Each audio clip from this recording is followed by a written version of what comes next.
but it's a very important matter, and so it's worth enduring the code because it's important for us to speak out and bring clarity to a very important issue. I am Dr. Reagan Flowers, and I am the interim board chair of Houston Community College District IV, trustee as well.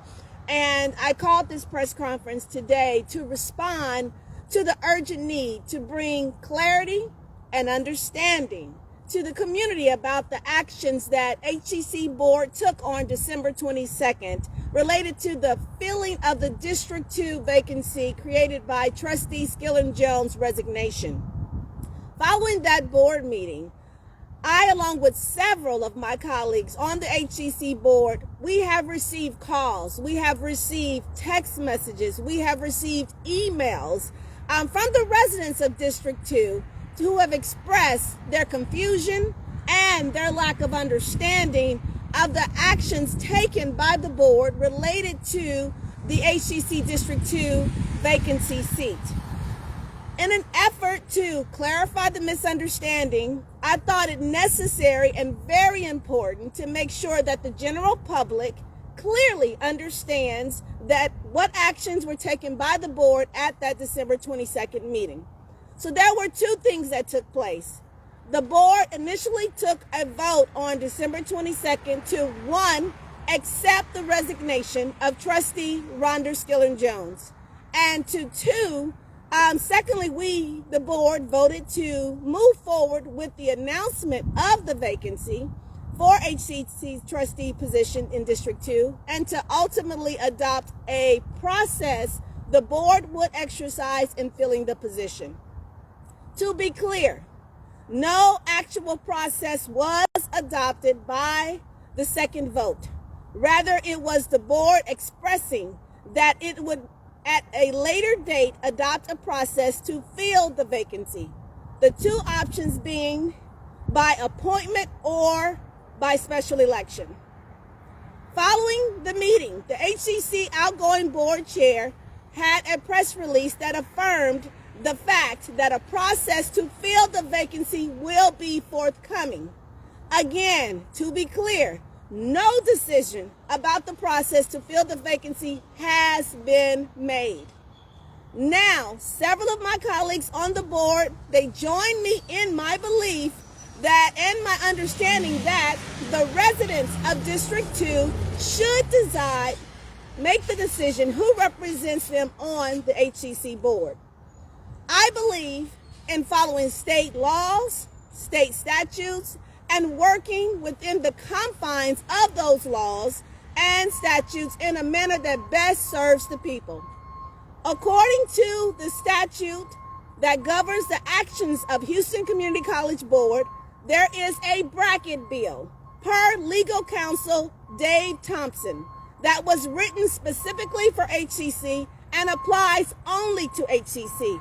That bill is Texas Education Code Section 1300.088. That states, the board shall fill by appointment a board vacancy.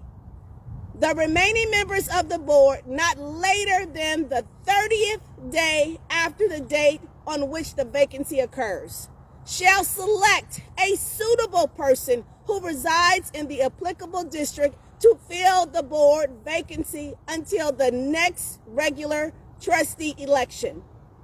If the board, for any reason, fails or refuses to appoint a person to fill the board vacancy, the board shall order an election for the purpose of filling the vacancy for the remainder of the unexpired term. So as a board, we are not a monolith. And I do not believe that the Northside communities impacted by the HCC District II vacancy are a monolith. I do not believe that I or any of my colleagues on the board can address the needs of that community better than the residents of District 2, which is why it is so very important that the community expresses to the board the most suitable representatives we could select from to fill the HCC District 2 vacancy. The appointment of a person to the HCC District 2 vacancy would serve the portion of the term that runs to the next regularly scheduled HCC Board member election. This would ensure that there is no lapse in representation for District 2 beyond the appointment window of 30 days. And given the important challenges faced by our northern campuses, I can sufficiently emphasize how critical it is that there is a consistent voice of advocacy at the board table for District 2. And tax-paying citizens, none of us appreciate being taxed for representation we are not receiving. And I believe that the Northside communities impacted by the HCC District II vacancy would not appreciate being taxed for nearly 6 months for representation they will not receive. When you look out over the last year, one of the biggest fights we have engaged in has been around the issue of voting rights and fair representation.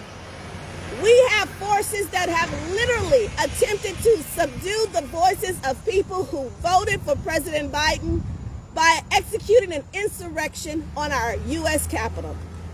They began by trying to illegally stop certification of electoral votes and eventually proceeded to launch an attack on the then Vice President and Congress in fulfillment of their duties to Americans.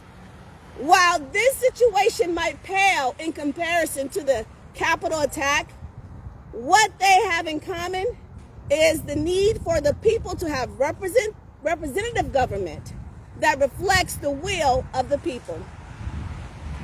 Your presence today, your advocacy, and your service to the community is greatly appreciated. At the upcoming January 12th board meeting, there is an item that I have placed on the agenda to allow my colleagues and I to act on the HCC District II vacancy. I feel that as a board, we must prioritize community-driven processes that best serve the needs of all of our communities and should not exclude District 2. The deadline to take action with an appointment to the HCC District 2 seat is January 21st. And I want to conclude with my talking points there by saying that I appreciate all of the work that the community is doing. I appreciate all of the emails, the text messages, and the phone calls. And we hear you. I hear you. And that is why this press conference was so important. And I implore you to, as citizens in the community, to continue to make your voice heard so that we can take the necessary action that will fill this vacancy on January 12th. Thank you all so much for coming out and attending and supporting me in this effort.